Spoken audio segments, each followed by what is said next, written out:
Hello, welcome. Dr. Sushma Singh this side. Today in Unit 28 Globalization, let us start our lecture with topic Globalization, Culture and Identity.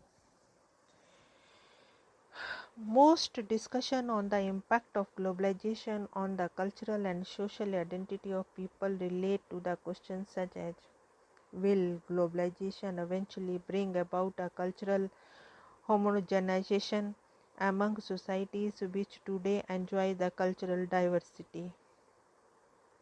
Which culture would dominate in this process? What would be the fate of local cultures?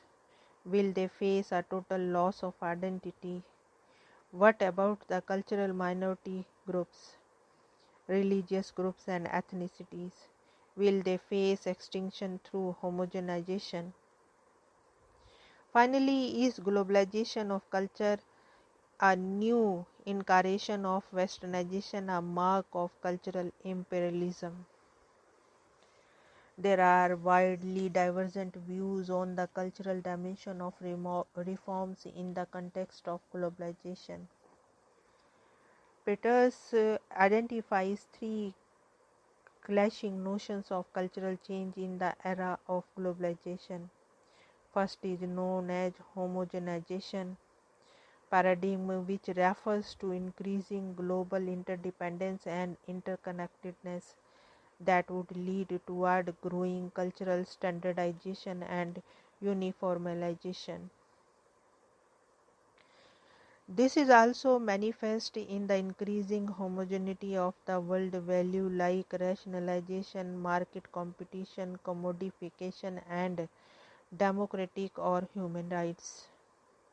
There is homogenization of consumption patterns and lifestyles as reflected in McDonaldization, colonization and disunification of world. The prominent popular American Western cultural symbols such as the Coca-Cola, blue jeans, rock music, and McDonald's golden arches are spread all over the world. The second notion of change could be called the cultural clash or identity paradigm. It implies that market-centered globalization is making deep inroads into the local and regional cultures that is seen as a threat to their survival. The result is the increasing assertion of identities to defend against the onslaught of globalization. Barber opines that the American inspired homogenization popular culture of backward overwhelms other cultures that lose the capacity to govern themselves, and hence evokes a defense of indigenous national or religious tradition around the world, giving rise to a variety of movements he labels as jihad. Huntington talks of a clash of civilization, the West versus Rest. He does not consider the defense of distinct cultural value as being merely reactive. Rather, the world is now divided into several civilizations with often irreconcilable worldview, and hence the clash and maybe ultimate reduction of the Western influence. The third notion is the hybridization paradigm. This is different from the other two and emphasizes on the process of translocation, cultural mixing manifested in cultural heterogeneity and hybridization. Research comments the first two civilizational clash and McDonaldization may be considered a form of modernism, respectively in its romantic or enlightenment versions, while hybridization refers to a post-modern sensibility of traveling culture.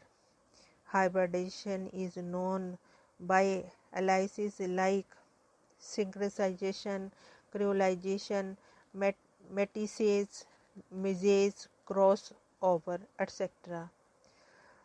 Globalization is another frequently used term. It refers to the phenomena of world products adapting to local culture and markets. For instance, McDonald's adapting to local taste in different parts of the world. This is called looking in both directions. Panikkar views globalization in the cultural era as an attempt to establish cultural imperialism, imposition of the culture of capitalism. To be more specific, he identifies two aspects of the cultural invasion: homogenization and construction commodification. Globalization involves building capitalist hegemony by creating favorable ideological climate. New cultural infrastructure is being developed by global or corporate forces. This marginalizes indigenous culture or common sense and cultural practices, projects them an anarchist and replaces them by the universal character of the cultural common sense of the advanced capital.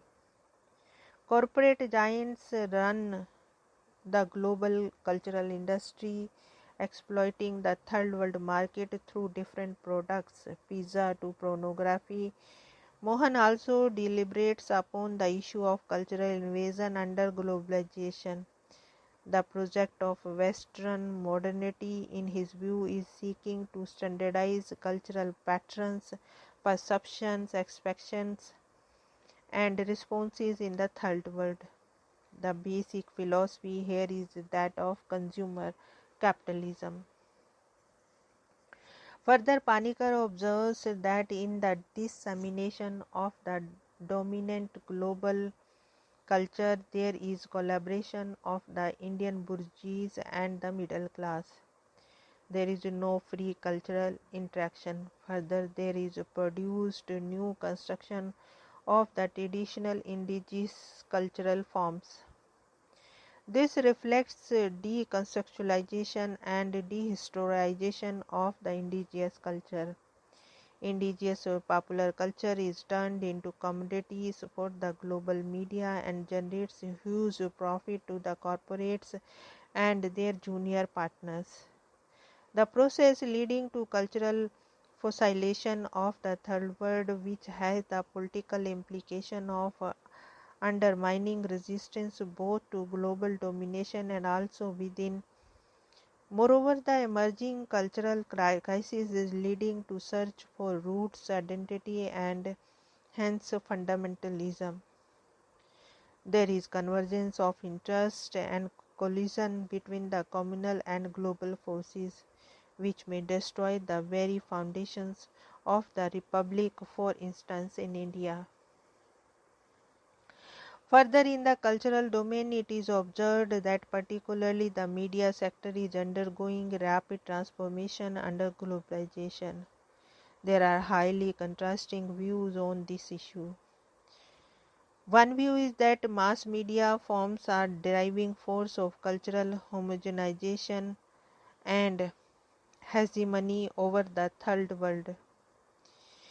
In lectures and voice, the global media is controlled mainly by Euro-American companies that have spread their tentacle all over.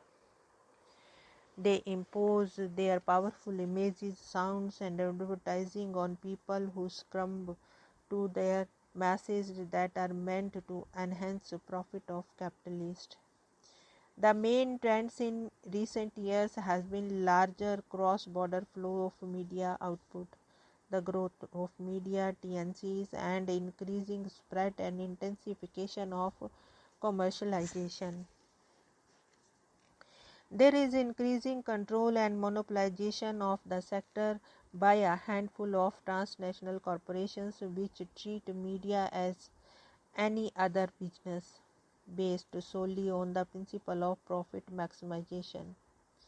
Moreover, the rapid integration of global telecommunication system has strengthened the symbolic and psychological means of control of the neo-colonial powers in the pushing mainly American culture with the ideology of consumption, instant gratification, self-absorption and global capitalism. There is increasing commercialization of media which focuses on sex and violence based on entertainment. Pressure is exerted by media agencies to open up the third world's domestic media sector for foreign participation. The Government of India has, for instance, made policy changes to allow entry of media agencies in electronic media. The opening up of the print media seems to be next in line in the country. The internet has already spread across all boundaries. A lot of life is said to shifting base to cyberspace in the form of online grouping and internet communities like Friendster, Orkut, or OkStupid, etc. The web word is used for advertising and sales for profit. It also has a political dimension that involves web-based mobilization and movements of varied types, including at global level. The cultural processes of globalization do impinge upon the issue of identity. The social and economic development augment the societal self-awareness within every society. The larger question of identity is related to the growth of social, economic, political and cultural self-awareness among groups and communities. Identity has its subjective root in the person, but it manifests itself objectively as a social product through the mobilization of collective self-consciousness. This consciousness is forged by a chemistry of several factors such as history, mythology, and instrumental rationality. The sense of identity is created by one's realization of the presence of the other. For this, a historical context is necessary. The past and present experiences of the social and cultural interaction with other cultures give shape to people's consciousness of their own identity. What form the identity consciousness will take, whether it would promote adaptive, assimilative, alternative, alienative or hostile attitude towards the other culture, depending upon a variety of factors. Among them are included the presence or absence of the tradition of pluralism, the nature of the civilization and its past historical experiences of cultural contacts with the outside world. For instance, exposure to colonial control and its impact upon local culture and economy play a material role in the perception of cultural globalization in India. India has been exposed to cultural contacts with other civilizations since millennia. Here we want to close this lecture. Thanks for listening.